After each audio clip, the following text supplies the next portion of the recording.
गुरुचरण कमलेभ्यो नमः। श्रीमात पितृचरण कमलेभ्यो नमः। गुरुर्ब्रह्मा गुरुर्विष्णु गुरुर्देवो महेश्वर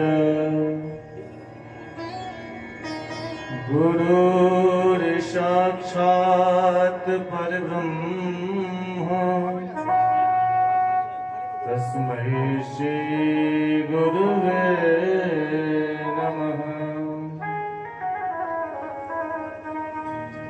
वंशी विभूषितकरा नवनीरदावा पीताम्बराधरुणबिम्बफलाधरुष्टा पूर्णेन्दुसुन्दरमुखा दरिविन्दनेत्रा कृष्णात् परं किमपि तत्त्वमहं न जाने। अतुलितबलधामं हेमशैलावदेहं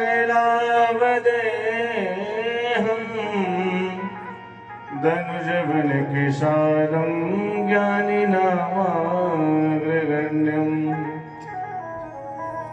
सकल गुण निधानं मानराणामधीशं रघुपति प्रिय भक्तं वात जातं नमामि। जय जय श्री राधा रमण जय जय नवल किशोर जय गोपी चित चोर प्रभु जय जय माखन चोर जय जय माखन चोर। बोल राधे रानी सरकार की बोल भक्त वत्सल भगवान की जय। बोल अपने अपने सदगुरुदेव भगवान की जय। बोल श्रीमद् भागवत महापुराण की जय। जय जय श्री राधे श्याम।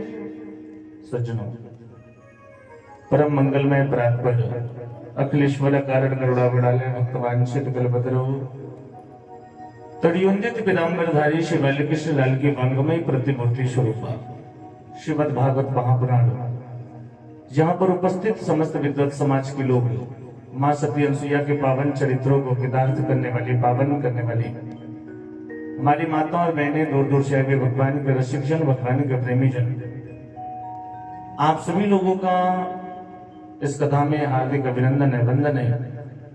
इस व्यासपीठ से बाल व्यास पंडित सुतीक्षणाचार्य आप सभी भक्तों का अभिवादन करता है। श्री राम मैं शब्द जग जानी करहूं प्रणाम जोर जुग पानी। आज कथा का द्वितीय दिवस है और ये जो नवाह यज्ञ आपके वहां प्रारंभ हुआ था, जिसके मुख्य श्रोता प्रक्षित स्वरूपा हमारे मुख्य जजमान के रूप में दृढ़ीय श्री जितेंद्र प्रताप सिंह जी विराजमान है, जिनके निज आवास पे ये चलता फिरता कुंभ लगा है। सज्जनों, आप सब पर बाकी हैं जो इस कुंभ में अवगाहन कर रहे हैं, भगवान के दरबार में बैठ के भगवान की कथा का अनुष्ठान करने के लिए उपस्थित हुए हैं। आप सभी के ऊपर परमात्मा की अनवरत निरंतर कृपा बरस रही है। आज दिन की कथा में मैंने आप लोगों को शुकदेव जी महाराज के जन्म की कथा बताई थी। शुकदेव जी अपने पिता से भागवत का अध्ययन करने के बाद पुनः संन्यास आश्रम में जाके भगवान का भजन करना प्रारंभ करते हैं। और जिस समय राजा परीक्षित को श्राप लगा, उस समय यही शुकदेव जी महाराज आकर के 7 दिनों में राजा परीक्षित को भागवत की अमृतमयी कथा सुना करके मोक्ष प्रदान किया है। आगे इस समय की कथा में सौनक आदि संत जन सूत जी महाराज से पूछते हैं कि महाराज ये परीक्षित कौन थे और परीक्षित को श्राप क्यों लगा था।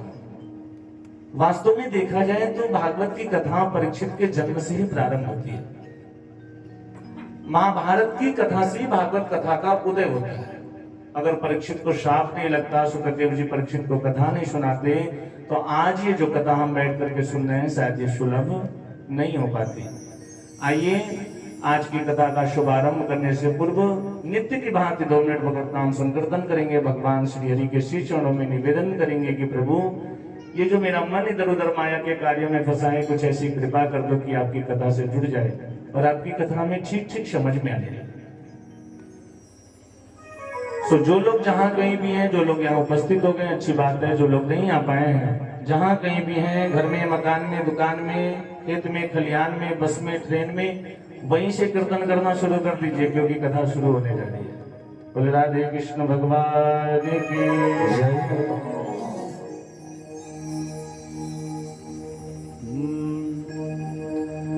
गोविंद मेरो है,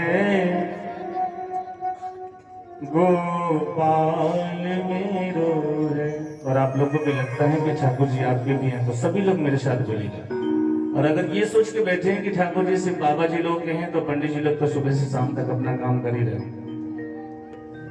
विंदा विपिन बिहारी नंदलाल मेरो है, गोविंद मेरो है, गोपाल मेरो है। गोविंद मेरो है, गोपाल मेरो है। वृंदा विपिन बिहारी नंदलाल मेरो है।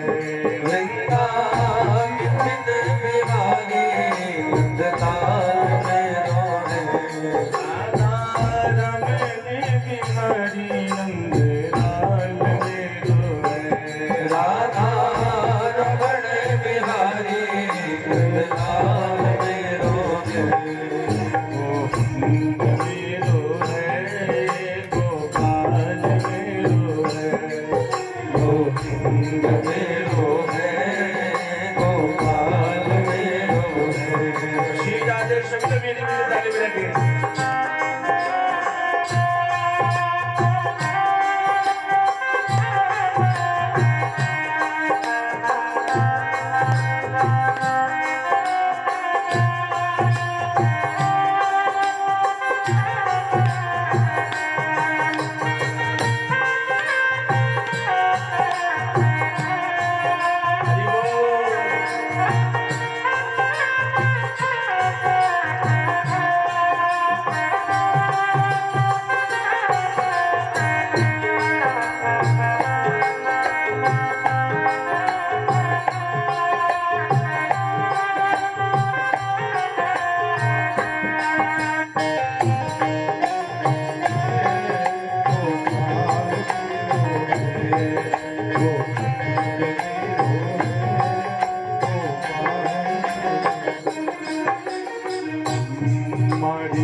गोविंद मेरो है गोपाल मेरो है गोविंद मेरो है गोपाल मेरो है।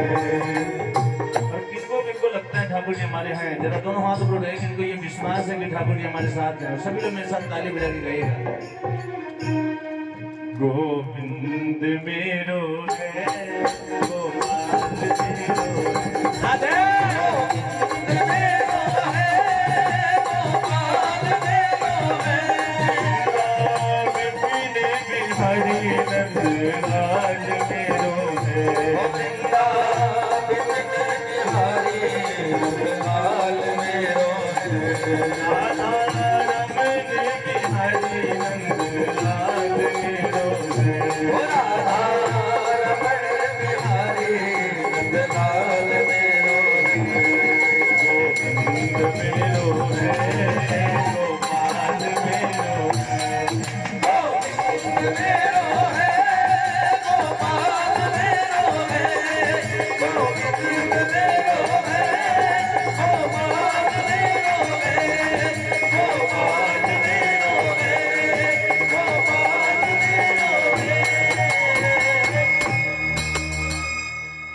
राधे कृष्ण भगवान की, बोले यज्ञ पुरुष भगवान की जय। इसे बोलो मेरा वॉल्यूम थोड़ा सा तेज करें, ठीक है। और सुनिए भैया, हमारे माइक का आवाज़ कम करिए, तो 1 पॉइंट कम करिए, और गुरु जी का आवाज़ का 1 पॉइंट बढ़ाइए, और थोड़ा सा ट्रेवल कर दीजिए, हल्का सा इको इफेक्ट बढ़ाइए, थोड़ा सा इफेक्ट लगा दीजिए उसमें। ओम हरि ओम श्री राधे। आइए सज्जनों, हम सभी लोग भगवान की कथा में प्रवेश करते हैं। आज बड़ी पावन कथा है परीक्षित जी महाराज के जन्म की, और परीक्षित जी महाराज के जन्म की कथा महाभारत की कथा से प्रारंभ होती है। सूत जी आज शौनकादि ऋषियों को नैमिषारण्य क्षेत्र में समझाते हैं और कहते हैं कि परीक्षित के जन्म की कथा बताना मैं कोई बहुत जरूरी नहीं समझता, पर जिस व्यक्ति की कथा परमात्मा की कथा से जुड़ जाए, उस व्यक्ति की कथा परमात्मा की कथा से कम नहीं हुआ करती है। और वास्तव में परीक्षित के जन्म से ही भागवत कथा का उदय होता है। बोले कि जिस समय कौरव और पांडवों का युद्ध चल रहा था, सभी कौरव मारे जा चुके थे, उन कौरवों में मात्र एक दुर्योधन बचा था, और उस दुर्योधन की जंघा को भी भीमसेन ने अपने गदा के प्रहार से तोड़ दिया था। शिवरंजनी बजाइए चिपक के मेरे साथ आधा घंटा लगातार। और दुर्योधन जमीन पे पड़ा पड़ा अपने जीवन की अंतिम सांसों को गिन रहा था। उसी समय दुर्योधन का एक परम मित्र जिसका नाम है अश्वत्थामा पहुंचता। अश्वत्थामा ने जाकर के दुर्योधन से कहा कि मित्र, तुम्हारी ये दुर्गति किसने की? मुझे उस व्यक्ति का नाम बताओ, मैं तुम्हारे सम्मान का बदला उससे लूंगा। दुर्योधन रुदन करने लगा, रोते हुए कहता है कि मित्र, यदि 5 पांडवों में से तुझे एक भी पांडव का वध कर दिया तो मैं समझूंगा कि संसार में तुमसे ज्यादा प्रिय मेरा दूसरा कोई नहीं। अश्वत्थामा ने कहा कि 5 पांडवों में से एक पांडव की बात करते, एक नहीं, यूं समझ लो कि तुम्हारे 5 शत्रुओं का, 5 पांडवों का वध आज सुनिश्चित है, उन्हें कोई बचा नहीं सकता। और इतना कहकर के आज मध्य रात्रि का समय है, अश्वत्थामा अपने हाथ में नंगी तलवार लेकर के 5 पांडवों का वध करने के लिए चलता है।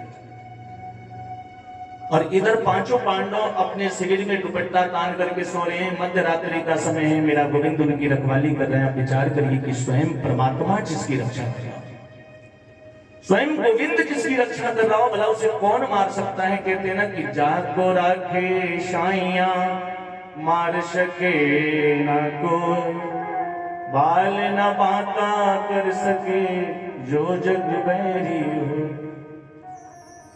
उन पांडवों का भला कोई क्या बिगाड़ सकता है? आज सोते हुए पांडवों के पास मेरा गोविंद पहुंचा। कन्हैया ने जाकर के पांडवों से कहा कि आप लोग यहाँ चैन से सो रहे हो। पांडवों ने कहा कि गोविंद, आप जिसकी रक्षा कर रहे हो वो तो चैन से सोएगा ना। कन्हैया ने पांडवों से कहा कि ये स्थान तुम्हारे लिए अच्छा नहीं है, ये स्थान सुरक्षित नहीं है। सोते हुए पांचों पांडवों को उठा करके मेरा गोविंद उस स्थान से दूसरी स्थान पे लेके चला गया। किंतु द्रौपदी के 5 पुत्र हैं, अबोध बालक है, नन्हे नन्हे शिशु हैं, उसी स्थान पर सो रहे हैं। अश्वत्थामा पहुंचता है सच, और अश्वत्थामा ने उन द्रौपदी के सोते हुए 5 पुत्रों का सर धड़ से अलग कर दिया। उनके सरों को काट करके अपनी झोली में भर करके अपने मित्र दुर्योधन के पास पहुंचता है और दुर्योधन से कहता है कि मित्र, एक पांडु की बात कर रहे थे, मैंने तुम्हारे 5 शत्रुओं का वध कर दिया, आज के बाद तुम्हारा कोई शत्रु संसार में नहीं रहा। दुर्योधन को यकीन नहीं हुआ। दुर्योधन ने कहा कि मित्र, जिन 5 पांडवों का 18 अक्षौणी सेना मिलकर के भी कुछ नहीं बिगाड़ पाई, तूने अकेले उनका वध कर दिया, मुझे भी यकीन नहीं होता है। अश्वत्थामा ने कहा, इसीलिए तो पांडवों के कटे हुए सर लेकर के आया हूं। दुर्योधन ने जैसे उन सरों को छुआ न सका, वो कोमल कोमल से नाजुक से सर थे, छूने से दबते थे।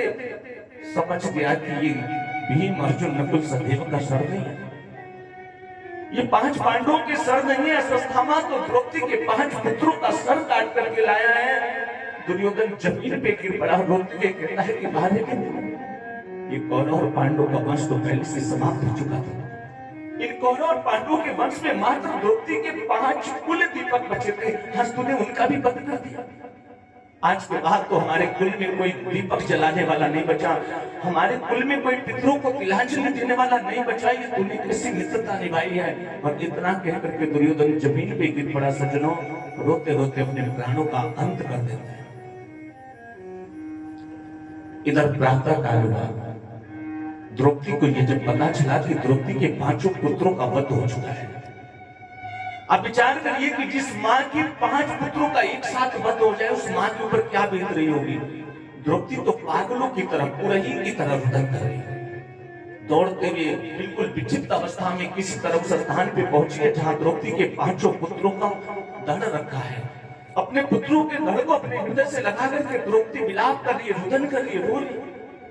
और इस दृश्य को देखने के लिए पूरे हस्तिनापुर के लाखों नर नारी एकत्रित हुए हैं। और जो लोग भी आते हैं सभी यही कहते हैं कि अश्वत्थामा को ऐसा नहीं करना चाहिए। भला द्रौपदी के इन 5 पुत्रों ने अश्वत्थामा का क्या बिगाड़ा था, उसे ऐसा नहीं करना चाहिए था। ऊंच निवास नीच करतूती, ऊंचे कुल में जन्म लेकर ऐसा घृणित कार्य किया। द्रौपदी विलाप कर रही है, अपने पुत्रों के धड़ को अपने हृदय से लगा करके रुदन कर रही है। 5 पांडव बिल्कुल मौन खड़े हैं। उसी समय अर्जुन आता है। अर्जुन ने आकर के द्रौपदी से कहा कि द्रौपदी, मैं तुम्हारे मरे हुए पुत्रों को जीवित तो नहीं कर सकता, लेकिन मैं ये प्रतिज्ञा करता हूं कि तुम्हारे पुत्रों का वध करने वाला अश्वत्थामा इस संसार में चाहे जहां कहीं भी छुपा हो, मैं उसे मृत्यु दंड दूंगा। और इतना कह करके अर्जुन अश्वत्थामा को मारने के लिए चला। सच इधर अश्वत्थामा ने देखा कि अर्जुन मेरा वध कर देगा, तो अश्वत्थामा ने अपना ब्रह्मास्त्र अर्जुन के ऊपर चला दिया। और अर्जुन ने जब ब्रह्मास्त्र को अपनी तरफ आते हुए देखा ना, तो दौड़ते हुए पुनः गोविंद के चरणों में आकर के गिर के रुदन करता है, ये गोविंद, इस ब्रह्मास्त्र से मेरी रक्षा करो, ये ब्रह्मास्त्र मुझे चला करके राह कर देगा, क्योंकि ब्रह्मास्त्र बिना अपने लक्ष्य का भेदन किए हुए वापस नहीं आता है। थोड़ा सा इको कम कर दीजिए, हल्का सा। बिना अपने लक्ष्य का भेदन किए हुए वापस नहीं आ सकता है। कन्हैया ने अर्जुन से कहा कि अर्जुन घबराओ नहीं, कभी कभी विष की दवा विष हुआ करती है, लोहे को लोहे से काटा जाता है। अगर किसी व्यक्ति को कोई जहरीला सर्प डस लेता है ना, और हम डॉक्टर के पास ले जाते हैं, तो डॉक्टर क्या करता है, उससे भी ज्यादा विष वाला इंजेक्शन लगाता है। लोहे को लोहे से ही काटा जा सकता है। शिवरानी तो बजाइए ना महाराज, उसमें लगा के क्या बोलते हैं, शहनाई वनाई में लगा के बजाइए। सुनाई सो महाराज, अर्जुन की समझ में आ गया। अर्जुन ने अपना ब्रह्मास्त्र अश्वत्थामा की तरफ चलाया।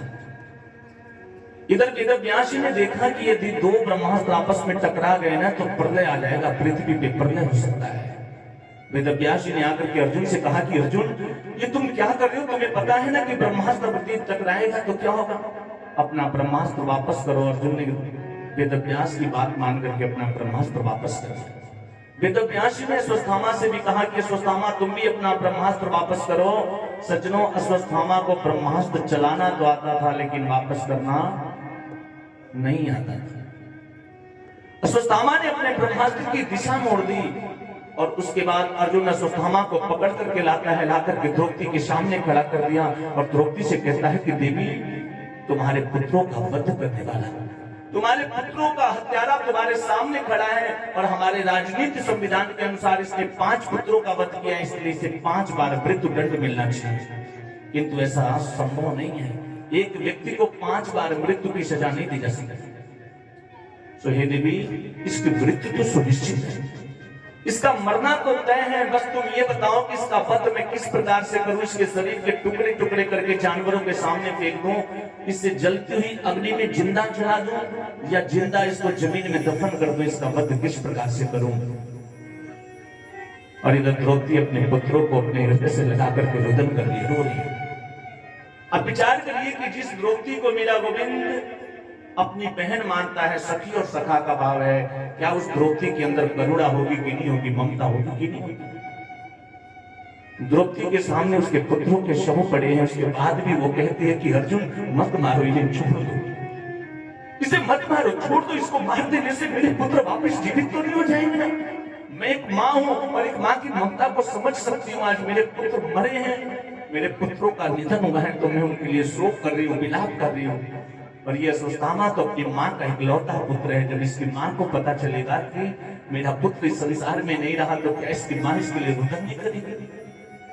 वैसे भी ये तुम्हारे गुरु का पुत्र है और तुम्हारे गुरु ने जो विद्या अपने पुत्र को भी नहीं सिखाई ना, वो विद्या तुमको सिखाया है। और ऐसे गुरु पुत्र का वध करके अपने गुरुदेव की दक्षिणा देना चाहते हो। विचार करो कि यदि कभी तुम्हारी गुरु माता रोते हुए तुम्हारी आंखों के सामने आ गई, उस समय तुम अपनी गुरु मां से क्या कहोगे, क्या जवाब दे पाओगे उनको। अर्जुन के समझ में नहीं आ रहा है कि अर्जुन क्या करे। एक तरफ ये बालकों का हत्यारा है, दूसरी तरफ गुरु का पुत्र है। और शास्त्र भी कहता है कि चाहे ब्राह्मण जैसा भी, ब्राह्मण का कभी वध नहीं करना चाहिए। वो स्वामी जी ने रामचरितमानस में लिखा है ना कि पूजहि विप्र शील गुणहीना, पूजहि विप्र शील गुणहीना, वेद मुनिगण वेद प्रवीणा, श्री राम जय राम जय जय राम, जय जय विघ्न हरणे हनुमान, श्री राम जय जय राम, जय जय विघ्न हरणे हनुमान, जय जय राम, जय जय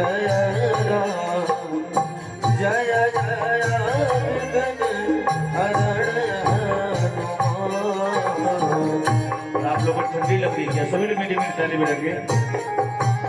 श्री राम जय राम जय जय राम, जय जय विघ्न हरणे हनुमान, श्री राम जय राम जय राम, जय जय विघ्न हरणे हनुमान। देखिए इसी चौपाई को बहुत सारे लोग अलग तरीके से कहते हैं। ध्यान से पढ़िएगा, बालघाट की चौपाई है। कुछ लोग कहते हैं कि पूजा ही विप्र सकल गुणहीना, सकल नहीं है, सील लिखा हुआ है। सकल और सील में बहुत अंतर है। सभी गुणों से हीन ब्राह्मण वो पूजनीय हो ही नहीं सकता है। ब्राह्मण के गुण बताए गए हैं, उन गुणों से युक्त ब्राह्मण ही पूजनीय होता है। ब्राह्मण कुल में जन्म लेने से कोई व्यक्ति ब्राह्मण नहीं होता है। इसलिए पूजहि विप्र शील गुणहीना, पूजहि विप्र शील गुणहीना, वेद समीना, शूद्र गुण गण वेद समीना, श्री राम जय राम जय जय राम, जय जय विघ्न हरणे हनुमान,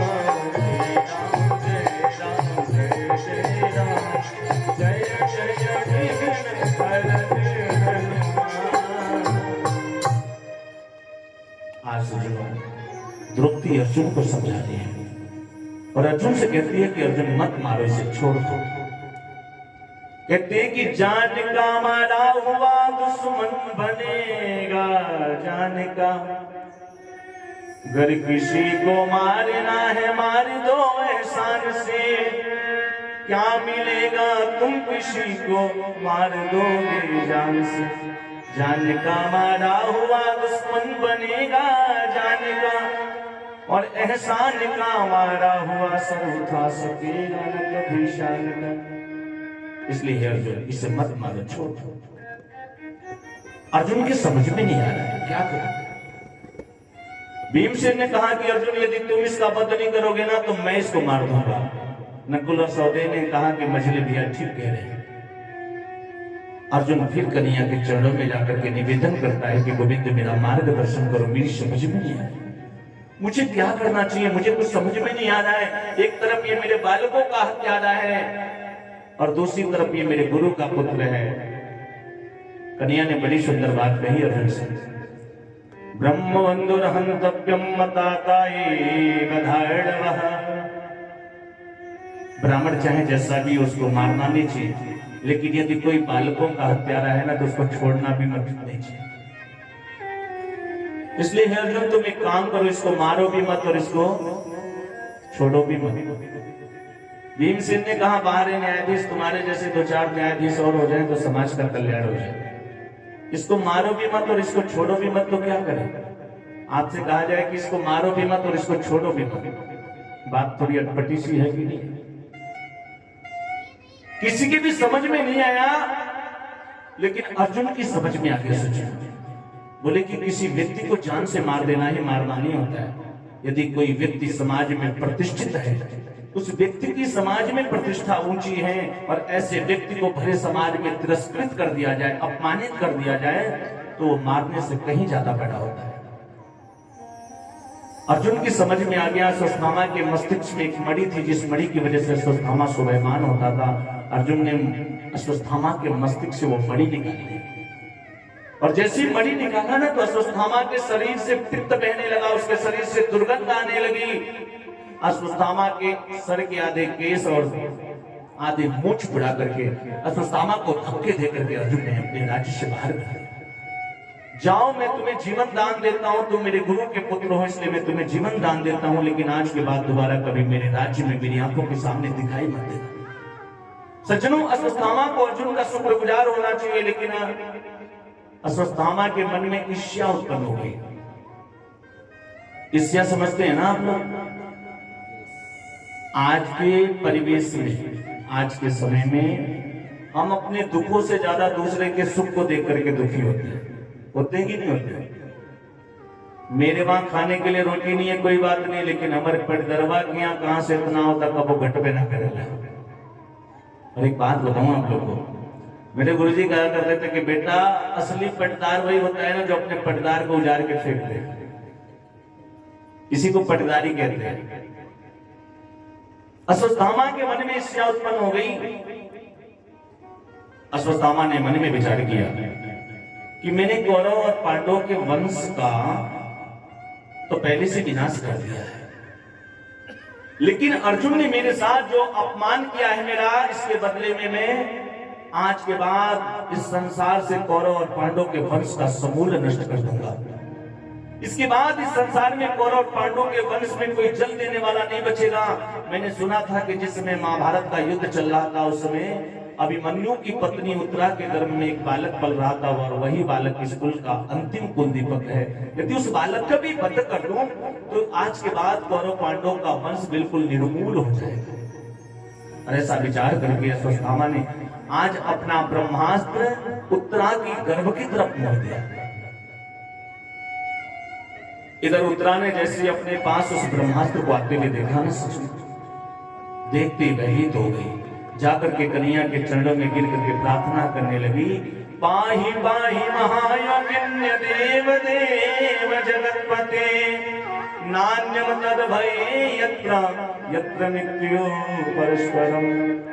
पाहि पाहि महायोगिन्य देव देव जगतपते, हे गोविंद इस ब्रह्मास्त्र से मेरी रक्षा करो, ये ब्रह्मास्त्र मुझे जला करके राख कर देगा। मुझे इस बात की चिंता नहीं कि ये ब्रह्मास्त्र मुझे जला करके राख कर देगा, अपितु ये ब्रह्मास्त्र मेरे गर्भ में पल रहे इस बालक को नष्ट कर देगा, जो कौरव और पांडव के वंश का अंतिम कुल दीपक है। इसलिए हे गोविंद मेरी रक्षा कर। कन्हैया उत्तरा के सामने खड़े हैं, एक रूप में उत्तरा के सामने खड़े हैं, दूसरा हाथ उत्तरा के सर पे रखा और कहा कि बेटी तुम चिंता मत करो। दूसरा सूक्ष्म रूप बना करके उत्तरा के गर्भ में जाकर के मेरे कन्हैया ने उस ब्रह्मास्त्र से उस बालक की रक्षा की। कोई भी देख नहीं पाया, किसी को भी पता नहीं चला कि किस प्रकार से मेरा गोविंद उत्तरा के गर्भ में जाकर के उस बालक की रक्षा कर। लेकिन पांडवों की माता जो कुंती है ना, वो सब कुछ देख रही थी। हम लोग भगवान से भी चालाकी करते हैं सज्जन, लेकिन मैं आपको बताऊं जिस प्रकार से भगवान के सामने भक्त की कोई चालाकी नहीं चलती ना, वैसे ही भक्त के सामने भी भगवान की कोई चालाकी नहीं चलती। हम लोग मंदिर में जाते हैं, रोज आरती होती है ना, आरती में खड़े होकर के बड़े प्रेम से गाते हैं सभी लोग, तन मन धन प्रभु सब कुछ है तेरा, तेरा तुझको अर्पण प्रभु जी का, प्रभु को समर्पण क्या लागे मेरा। सिर्फ कहते हैं सच। पीछे वाला जो मॉनिटर है ना, इसका आवाज कम करेगा, वो मॉनिटर बहुत तेज बोल रहा है। बोले कि महाराज तन मन धन सब कुछ आपका है, सिर्फ कहते हैं, लेकिन जब समर्पित करने की बात आती है ना, तो उस समय क्या करते हैं हम लोग? अपने लिए जाएंगे ना तो कहेंगे बढ़िया वाला वो, ये ठीक नहीं है, ये कॉटन वाला दो। और अगर कहीं भगवान, पंडित जी ने कह दिया भगवान को भी वस्त्र चढ़ाना है, तो जाएंगे, दुकान वाले भी बड़े चालाक हैं आजकल, वो पूछते हैं आपसे, जब जाओगे ना तो पूछेंगे कि भाई किस काम में यूज करना है। और कहीं आपने अगर गलती से कह दिया भगवान जी को चढ़ाना है, तो कहेंगे छोटू हाउ वाला निकाल, भगवान जी वाला है, वो स्पेशल ब्रांड होता है। हम अपने लिए तो खूब बढ़िया वस्त्र पहनते हैं, लेकिन भगवान को वस्त्र देने की बात आती है तो क्या करते हैं? रक्षा सूत्र तोड़ते हैं। ये लो वस्त्रा भावेण रक्षा सूत्रम समर्पयामि। भगवान भी कहते हैं बेटा बड़ी चालाकी कर लिया, अगली बार यही रक्षा सूत्र तुझे लंगोट बांधने के काम है। एक बार की बात है, मैं आपको बताऊं, एक भक्त था, एक सेठ जी थे। सेठ जी के घर में सब कुछ था, लेकिन कोई बेटा नहीं था। एक दिन वो सेठ जी एक संत के पास गए और जाकर के बोले कि महाराज मुझे कोई पुत्र नहीं है, कोई उपाय बताते जिससे मुझे भी पुत्र हो जाता। सेठ जी ने कहा कि बेटा इतना बढ़िया मुहूर्त चल रहा है, इतना बढ़िया समय चल रहा है, इस समय कुछ कोई भी फल ले जाकर के भगवान के मंदिर में चढ़ा दो और इस फल के प्रभाव से तुम्हें पुत्र हो जाएगा। सेठ जी गए बाजार में फल लेने के लिए, तो सज्जनों अमृत बिक रहा था। क्या बिक रहा था? अमृत। और अमृत भी 2-3 प्रकार के थे। एक बिल्कुल ताजा आज ही मंडी से लाके अभी बेचारा वो ठेले पे लगा रहा था, एक दूसरा 2 दिन पहले का था, एक 4-5 दिन पहले का था, बहुत पिलपिला सा हो गया। सेठ जी ने पूछा अमृत क्या रेट है भैया? तो बोला कि ये जो ताजा वाला है 60 रुपया किलो, ये 2 दिन पहले का है 40 रुपया है। बोले वो जो किनारे मक्खियां भिनभिना रही है इसमें? बोला ये तो महाराज 15 रुपए में जितना चाहिए उतना ले जाए। शेर जी ने सोचा कि बाबा ने सिर्फ चढ़ाने के लिए तो कहा है, और भगवान जी खाने के लिए थोड़ी आते हैं, चढ़ाना ही है उनको, इसमें से दे दो, ये जो 15 रुपए किलो का दे देते। वो पिलपिला वाला अमृत लेके गए, सेठ जी ले जाकर के भगवान के मंदिर में चढ़ा दिया। ठाकुर जी की कृपा हुई। सज्जनों, सेठ जी के घर बेटा पैदा हुआ। दाई ने आकर के सूचना दिया सेठ जी को, सेठ जी बेटा हुआ है। सेठ जी खुशी के मारे बड़े प्रसन्न हैं, बैंड बाजे वालों को फोन कर रहे हैं, बांगड़े वाले को फोन कर रहे हैं। इतने में दूसरी दाई अंदर से रोते हुए आई, महाराज सेठ जी जल्दी एम्बुलेंस बुलाओ। बोले अरे अभी अभी बेटा पैदा हुआ, अभी एम्बुलेंस की बात कर रही है, क्या हुआ है? दाई ने कहा महाराज बेटा तो बहुत सुंदर है, लइकवा तो बहुत बढ़िया वाले, लेकिन ऊपर जब मुड़िया माना वो पिलपिला हो गया। तो सेठ जी डॉक्टर के पास नहीं गए, उसी संत जी के पास गए। बोले महाराज आपकी कृपा से आशीर्वाद से बेटा तो हुआ, लेकिन मुड़िया होकर पिलपिला हो गया। बाबा कहले कि महाराज जैसन तोहार अमृतिया वैसने लइकवा के मुड़िया। मेरे कहने का मतलब सिर्फ इतना है सज्जनों की, जाती रही भावना जैसी प्रभु मूर्त देती दिन जैसी। हम सोचते हैं कि भगवान खाते नहीं है, लेकिन हम खिलाएंगे नहीं तो भगवान खाएगा कहां से। आज मैं चर्चा कर रहा था कि जिस प्रकार से भगवान के सामने भक्त की कोई चालाकी नहीं चलती, उसी प्रकार से भक्त के सामने भी भगवान की कोई चालाकी नहीं चलती है। कोई भी देख नहीं पा रहा है, लेकिन पांडवों की माता जो कुंती थी ना, वो सब कुछ देख रही थी कि किस प्रकार से मेरा गोविंद मेरे पौत्र वधु के गर्भ में जाकर के मेरे उस बालक की रक्षा कर रहा है। ब्रह्मास्त्र जब शांत होकर के वापस चला गया ना, तो कुंती दौड़ करके जाती है और जाकर के कन्हैया के दोनों चरणों को पकड़ करके खूब जोर से रोदन करने लगी, रोने लगी। कन्हैया ने कुंती से कहा, बुआ पावरी हो रही है क्या? मेरे पावन को क्यों पकड़ती है? कहीं संसार में ऐसा होता है बुआ अपने भतीजे के पैर पकड़ती हो? छोड़ छोड़, तू क्या कर रही है? कुंती पैर को पकड़ करके रो रही है और रोते हुए कहती है कि लाला मैंने सब कुछ देख लिया, मैं समझ गई हूं कि तू ही पूर्ण ब्रह्म परमेश्वर है और आज तेरे पावन को मुझसे कोई छुड़ा नहीं सकता है। तू भगवान है, तू पूर्ण ब्रह्म है। भगवान ने कहा, बुआ तुम्हारा विवेक काम नहीं कर रहा है, मुझे पहचान नहीं हो। मैं तुम्हारे सबसे छोटे भाई का पुत्र, अपने भतीजे को नहीं पहचान रहे। बुआ मैं कोई भगवान नहीं हूं, छोड़ ना, तू क्या कर रही है? कुंती ने पैरों को नहीं छोड़ा, रोती रही और कहती है कि लाला मैं सब कुछ समझ गई हूं, ये तुम्हारी विडंबना है। तुम किसी को बुआ बना लेते हो, किसी को मामा बना लेते हो, किसी को पिता बना लेते हो, लेकिन इस संसार के सबके पिता तो आप हो। जब बार बार कुंती भगवान को भगवान भगवान कह रही है ना, तो आज कन्हैया ने कुंती से कहा कि बुआ अब तक तू मुझे कह रही थी कि मैं भगवान हूं, लेकिन अब मैं स्वयं कह रहा हूं कि बुआ मैं भगवान हूं और मेरा आज तुझे कुछ देने का मन कर रहा है। तू मुझसे कुछ मांग लेना, मेरा मन करता है कि बुआ तू कुछ मांग मुझसे और मैं तुझे दे दूं। बुआ तेरे मांगने में देरी होगी, मेरे देने में देरी नहीं होगी। मैं स्वयं कह रहा हूं कि मैं भगवान हूं, मांगो क्या चाहिए तुम्हें। कुंती ने कहा कि लाला मांगते तो वो है ना जिनके पास नहीं होता है, और मेरा सब कुछ तो तू है। कहते हैं कि विपदो नैव विपदः संपदो नैव संपदः विपन्नारायण विस्मृति संपन्नारायण विस्मृति। विपत्ति को विपत्ति नहीं कहते हैं, संपत्ति को संपत्ति नहीं कहते हैं। परमात्मा को भूल जाना ही विपत्ति है और गोविंद की याद बनी रहे, यही सबसे बड़ी संपत्ति है। कन्हैया ने कहा कि बुआ तू मांग, मेरा मन कर रहा है, कुछ मांग ले मुझसे। और जब बार बार मांगने की बात कही ना, तो कुंती ने आज भगवान से जो वरदान मांगा है ना, सज्जनों अद्भुत वरदान मांगा है। ऐसा वरदान आज तक किसी भी भक्त ने भगवान से नहीं मांगा। कुंती अपने साड़ी के आंचल को भगवान के सामने फैला देती है और कन्हैया से कहती है कि लाला तू मुझे देना चाहता है ना, तू मेरे ऊपर प्रसन्न है ना, मुझे वरदान देना चाहता है ना, तो मुझे ये वरदान दे दे कि मेरे जीवन में एक दुख समाप्त ना हो, तब तक दूसरा दुख मेरे जीवन में आता है, दुख के ऊपर दुख आता है, यही वरदान दे दे मुझे। और जब कुंती ने ये वरदान मांगा ना, तो कन्हैया के नेत्रों से आंसू निकल पड़े।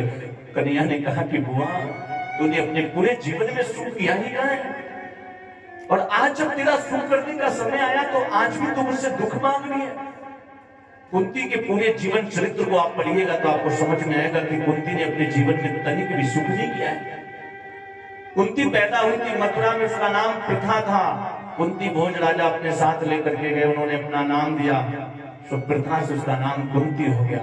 कुंती जब विवाह की योग्य हुई तो उसका विवाह भी हुआ ऐसे व्यक्ति के साथ जो प्रिया रोग से ग्रसित था। उसको श्राप था कि जिस दिन भी तुम सहवास की कामना से अपनी स्त्री के पास जाओगे तुम्हारी मृत्यु हो जाएगी। एक दिन वो राजा अपने आप पे संयम नहीं रख पाया और असमय उस राजा की मृत्यु हो गई। ये तो कुंती के पास संत दुर्वासा के कुछ मंत्रों के ऐसे प्रभाव थे कि कुंती जिस भी देवता को चाहती थी उसे अपने पास बुला सकती थी। सो धर्मराज की कृपा से धर्मराज युधिष्ठिर का प्राकट्य हुआ, पवन देव की कृपा से भीमसेन का प्राकट्य हुआ, इंद्र की कृपा से अर्जुन का प्राकट्य हुआ, और अपनी सवत माद्री के लिए इसने अश्विन कुमारों को बुलाया जिससे नकुल और सहदेव का प्राकट्य हुआ। ये महाभारत के जितने भी योद्धा हैं ना सज्जनों, ये सभी के सभी वर्ण शंकर हैं, और यहीं से वर्ण शंकर की पद्धति प्रारंभ हुई महाभारत काल से। आज कन्हैया ने कहा कि बुआ जब आज तेरा सुख करने का समय आया, आज जब तेरा अच्छा समय आया है, आज तेरे 5 पुत्र भारत के सम्राट बन गए, राजा बन गए, तेरा सुख करने का समय आया, तो आज भी तुम मुझसे दुख मांग रही है। बुआ मैं तुझे अब और दुख नहीं दे सकता, ये तेरा दुख मुझसे देखा नहीं जाता है, मैं तुझे और दुख नहीं दे सकता। कुंती ने कहा लाला दुख नहीं दे सकते ना, तो एक काम कर दो, यदि तुम दुख नहीं दे सकते तो एक काम कर दो, ये जो स्नेह का बंधन है ना, मैं, मेरा मकान, मेरा परिवार, मेरा शरीर, मेरा इस बंधन को समाप्त कर दो। और आज कुंती भगवान से हाथ जोड़ करके कहती है मेरा गो पाल गिरधारी जवाने से निराला है, मेरा गो पाल गिरधारी जवाने से निराला है, मेरा गो पाल गिरधारी जवाने से निराला है, मेरा गो पाल गिरधारी जवाने से निराला है, रंगीला है रसीला है, रंगीला है रसीला है, न गोरा है न काला है, रंगीला है रसीला है, न गोरा है न काला है। क्या बात है, सभी लोग बेटी की ताली बजाते हैं।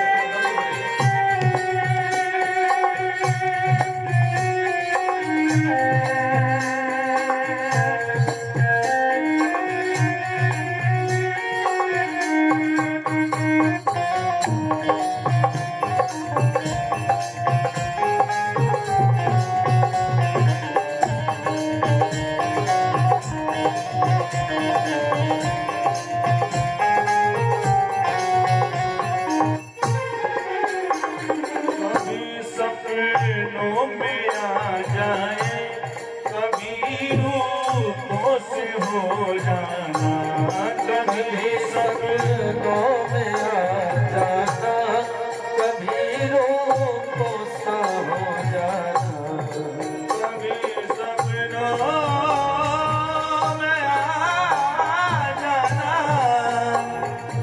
कभी रूपों से हो जाना, कभी सपनों में आ जाना, कभी रूपों सा हो जाना, ये तरसाने का मोह बनने, ये तरसाने का मोह बनने, अनोखा ढंग निकाला है, ये तरसाने का मोह बनने, अनोखा ढंग निकाला है, मेरा गो पाल गिरधारी जवाने से निराला है, मेरा गो पाल गिरधारी जवाने से निराला है।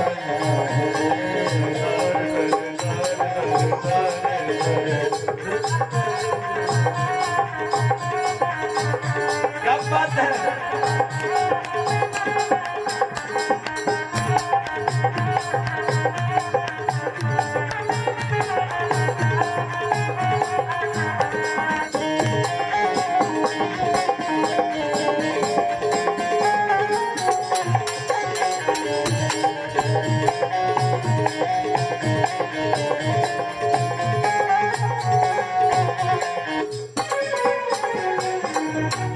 तुम्हें मैं भूल तो जाऊं मगर भूल नहीं बनता, तुम्हें मैं भूल तो जाऊं मगर भूल नहीं बनता।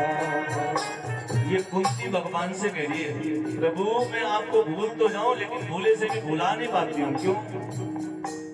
तुम्हें मैं भूल तो जाऊं मगर भूले नहीं बनता, तुम्हें मैं भूल तो जाऊं मगर भूल नहीं बनता, तुम्हारे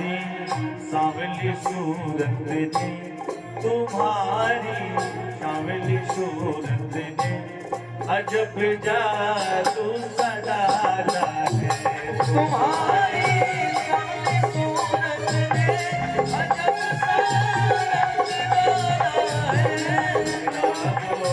माल गिरधारी जवाने से निराला है मेरा माल गिरधारी जवाने से निराला है राधे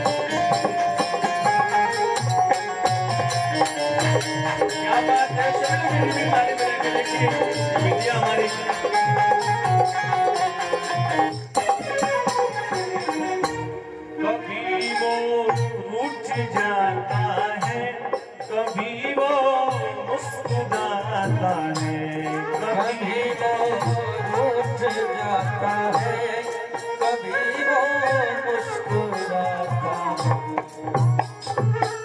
आपको बताऊं जब कन्हैया छोटे थे ना वो भी काक भुसुंडी की जी के साथ ऐसे खेला करते थे और हमारी देखिए ये छोटी सी बिटिया ऐसा लग रहा है ना इसको देख के कि सुखदेव जी के सर को पकड़ करके बैठी है सुखदेव जी के साथ खेल रही है।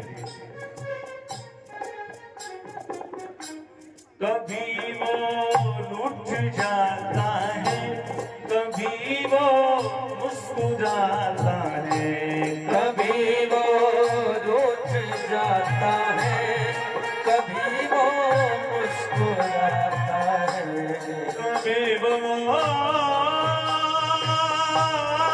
रूठ जाता है कभी वो मुस्कुराता है कभी वो रूठ जाता है कभी वो मुस्कुराता है इसी दर्शन के खातिर तो इसी दर्शन के खातिर तो बड़े नाचों से पाला है इसी दर्शन के खातिर तो बड़े नाचों से पाला है मेरा तो माल गिरधारी जवाने से निराला है मेरा तो माल गिरधारी जवाने से निराला है।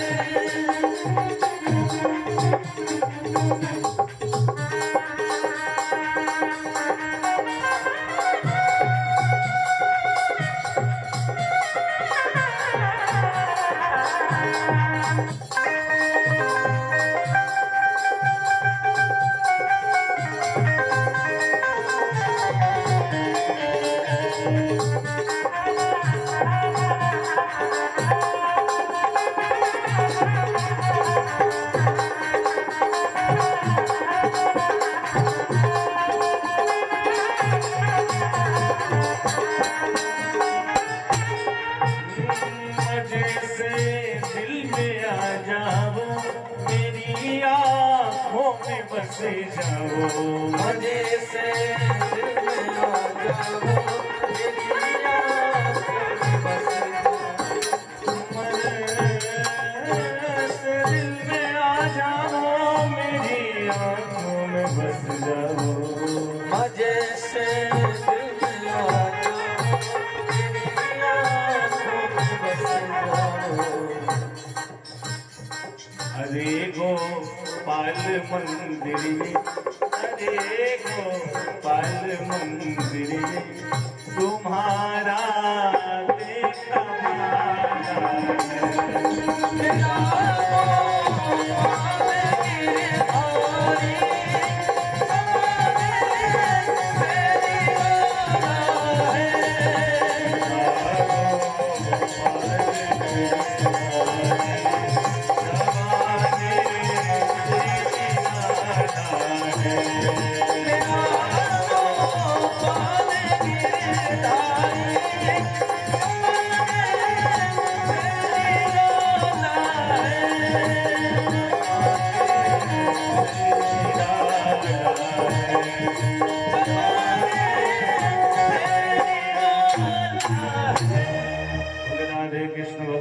भगवान की जय बोल भक्त और भगवान की जय बोल यज्ञ पुरुष भगवान की जय।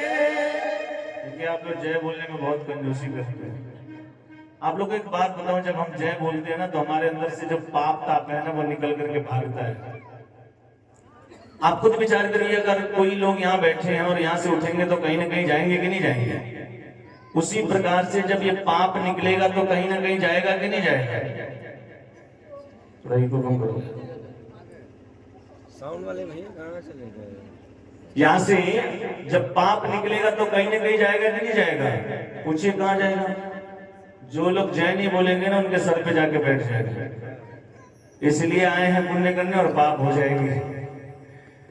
तो जो लोग जय बोलेंगे उनके अंदर से तो पाप निकलेगा और जो नहीं बोलेंगे उनके सर पे जाके बैठ जाएगा। इसलिए सभी लोग जब भी जय बोला जाए तो जोर से जयकार लगाए। बोले वृंदावन बिहारी लाल की जय बोल यज्ञ पुरुष भगवान की जय बोल बड़ा धाम की जय। आज सुनो, आप सभी लोग का ये ग्राम सभा मड़ा बिल्कुल धाम की तरह हो गया, जहाँ पर इतने सारे देवी देवताओं का आवाहन होता है। मैंने कल कथा में बताया था ना कि जहाँ भी भगवान की कथा होती है भगवान किसी न किसी रूप में वहां अवश्य उपस्थित होते हैं। आज कुंती भगवान के चरणों को पकड़ करके रुदन कर ये भगवान से कहती है कि गोविंद, यदि तुम मुझे ये वरदान नहीं दे सकते ना तो ये जो स्नेह का बंधन है ना इसको समाप्त कर दो। इसके बाद कुंती ने अपने प्राणों का अंत किया है। कुंती की मृत्यु के बाद पांडव बड़े दुखी हुए। पूरी रात बैठ करके मेरे गोविंद ने पांडवों को उपदेश किया, लेकिन पांडवों के समझ में नहीं आया, क्योंकि बताने वाले के प्रति जब तक सुनने वाले के मन में गुरु भाव नहीं होगा, श्रद्धा भाव नहीं होगा, तब तक बताने वाले की बात उसके समझ में नहीं आ सकती है। कन्हैया ने सोचा कि जो बात मैं इनको बता रहा हूं इनके समझ में नहीं आ रही, अगर यही बात मैं पितामह के मुख से पांडवों को उपदेश करा दूं तो पांडवों की समझ में आ जाएगा। आज कन्हैया पांचों पांडवों को, द्रौपदी को, सबको लेकर के पितामह के पास पहुंचा है। बड़ा मार्मिक प्रसंग है। महाभारत का युद्ध समाप्त हो चुका है। आज 54 दिन हो गए हैं और 54 दिनों से पितामह बाणों की शैया पर लेटा हुआ है। अर्जुन ने उसके शरीर में इतने बाण मारे हैं ना कि एक एक क्षण, एक एक पल, एक एक हजार बिच्छुओं के डंक मारने के बराबर तकलीफ हुई है। पितामह उस महाभारत के शमरांगण में जहां लाशों की ढेर लगी हुई है, उन लाशों के बीच में बाणों की शैया पर लेटा हुआ है, अपने मृत्यु का इंतजार कर रहा है। और उसी समय उस सन्नाटे को चीरते हुए मेरा गोविंद पांचों पांडवों को, द्रौपदी को लेकर के पितामह के पास पहुंचा। पितामह ने जब दूर से कन्हैया को अपनी तरफ आते हुए देखा ना तो मन ही मन सोच रहे हैं कि मेरा गोविंद कितना दयालु है, मेरा कन्हैया कितना कृपालु है कि आज इस मृत्यु के अंतिम क्षण में मेरी मृत्यु को संवारने के लिए आ गया। हम लोग पूरे जीवन यही प्रयास करते हैं ना कि जब मृत्यु का अंतिम क्षण आए तो हमारे मुख से भगवान का नाम निकले। कहते हैं ना कि जन्म जन्म मुनि जतन कराई और अंतराम मुख आवत नाही। लेकिन आज पितामह के मृत्यु के अंतिम क्षण में स्वयं परमात्मा उसे दर्शन देने के लिए जा रहे हैं। पितामह हाथों को उठा करके भगवान का अभिवादन नहीं कर सकता है, क्योंकि उसके शरीर में बाण लगे हैं। अपने नेत्रों से आंसू गिरा रहा है, अपने आंसुओं से भगवान का अभिवादन कर रहा है। कन्हैया देखते देखते पितामह के पास पहुंचे, जाकर के पितामह को प्रणाम करते हैं। पितामह, मैं केशव आपको प्रणाम कर रहा हूं, साथ में पांचों पांडव आए हैं, द्रौपदी भी आई है, ये भी आपको प्रणाम कर रही है। और ये पितामह, ये पांचों पांडव भारत के सम्राट बन गए हैं। सो मैं चाहता हूं कि आपके जीवन में राजनीतिक काल का जो लंबा अनुभव है ना, उसके अनुसार आप इन पांचों पांडवों को राजनीति शास्त्र का उपदेश करिए। पितामह ने कन्हैया की तरफ देखा और मुस्कुरा करके कहा कि मैं इन पांडवों को भला क्या उपदेश कर सकता हूं, फिर भी यदि आपका आदेश है तो मैं अवश्य कहूंगा। पितामह ने पांडवों की तरफ देखा और देख करके बड़ी सुंदर बात कही, ये बेटा, आप सभी भारत के सम्राट बन गए, ये खुशी की बात है, लेकिन एक राजा का कर्तव्य होता है। राजा को खूब मेहनत परिश्रम करके, गृहस्थ जीवन में रहने वाले व्यक्ति को खूब परिश्रम करके धन कमाना चाहिए। चोरी करके नहीं, बेईमानी करके नहीं, परिश्रम करके कमाना चाहिए। और जो धन हम कमाते हैं ना, उस धन का 10वां भाग धर्म कार्यों में खर्च करना चाहिए। अब आप लोग सोच रहे होंगे कि बाबा जी इसलिए कह रहे हैं कि 10वां भाग दान करते हैं, 10वां भाग धर्म कार्य में खर्च करते हैं। मैं ये नहीं कह रहा हूं, आपकी इच्छा नहीं है, मत करिए।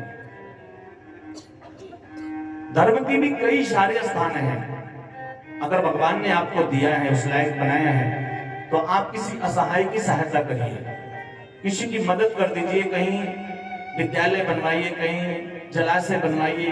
पहले लोग कुआं बनवाते थे, अब तो कुएं का समय ही समाप्त हो गया। कोई बच्चा है जो धन के अभाव में नहीं पढ़ पा रहा है, उसको आप पढ़ाइए। कोई बिटिया है जिसके विवाह धन के अभाव में नहीं हो पा रहा है और आपको ठाकुर जी ने अगर दिया है, उस लायक बनाया है, तो आप सहयोग करके उसका विवाह करवा दीजिए। ये भी धन है। बोले कि धन की 3 गतियां हैं, ध्यान से सुनेंगे। पहला दान, दूसरा भोग और तीसरा विनाश।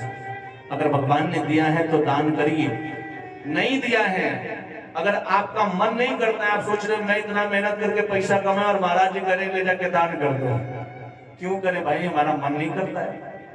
तो दान करने का मन नहीं करता ना, तो भोग करिए, उस धन का उपयोग करिए, बढ़िया घर बनवाइए, बढ़िया गाड़ी खरीदिए, बच्चों को अच्छी शिक्षा दीजिए। और दान भी नहीं करोगे, भोग भी नहीं करोगे, तो तीसरी गति क्या है?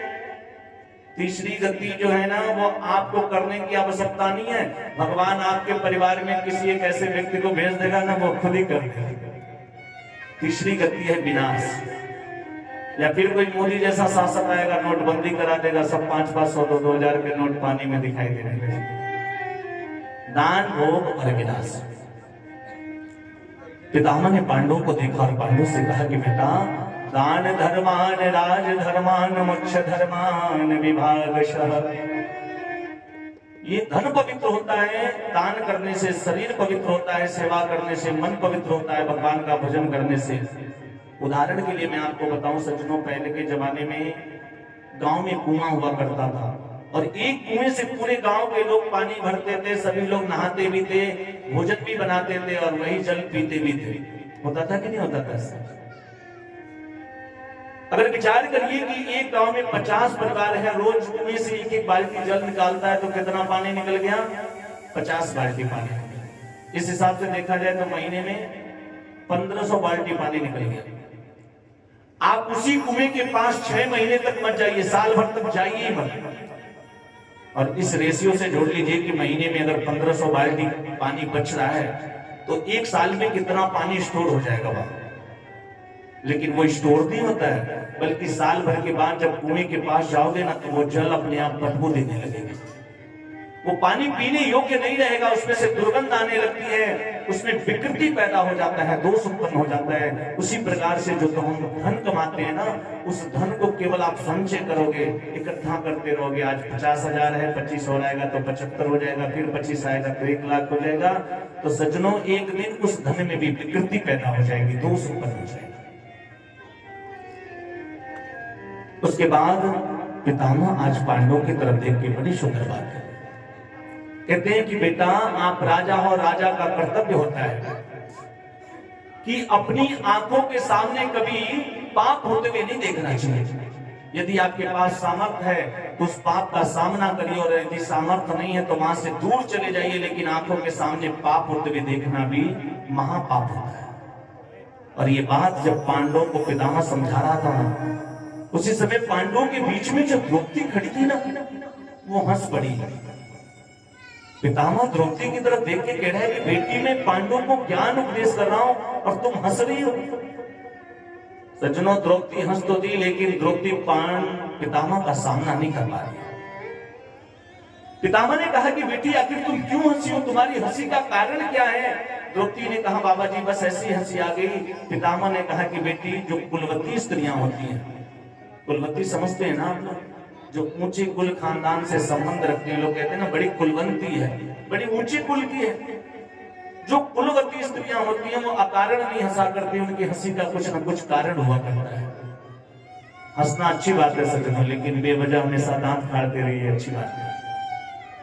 पितामह ने द्रौपदी से कहा कि बेटी, आखिर क्यों हंसी हो? तुम्हारी हंसी का कारण क्या है? द्रौपदी कुछ बोल नहीं पा रही है। पितामह ने बार बार जब पूछा तो आज वो द्रौपदी पितामह को जवाब दे दिया। द्रौपदी पितामह से कहती है कि पितामह आज आप इन पांडवों को उपदेश करते हो कि आंखों के सामने पाप होते हुए देखना महापाप है। और उस दिन आपका ये ज्ञान कहां चला गया था, जिस समय कौरवों की सभा में दुशासन मुझे केस पकड़ करके खींचते हुए लेकर गया। एक रजस्वला स्त्री को भरी सभा में निवस्त्र करना ये कहां का नियम है। उस समय आपका ये ज्ञान कहां चला गया था।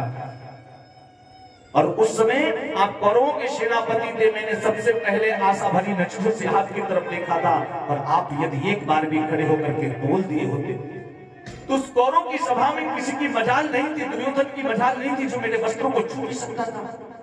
लेकिन उस दिन आप मौन बैठ होकर के सब कुछ देखते रहे, मौन बन करके बैठे रहे। और आज वही पितामह ये कह रहा है कि अपनी आंखों के सामने पाप होते हुए देखना महापाप।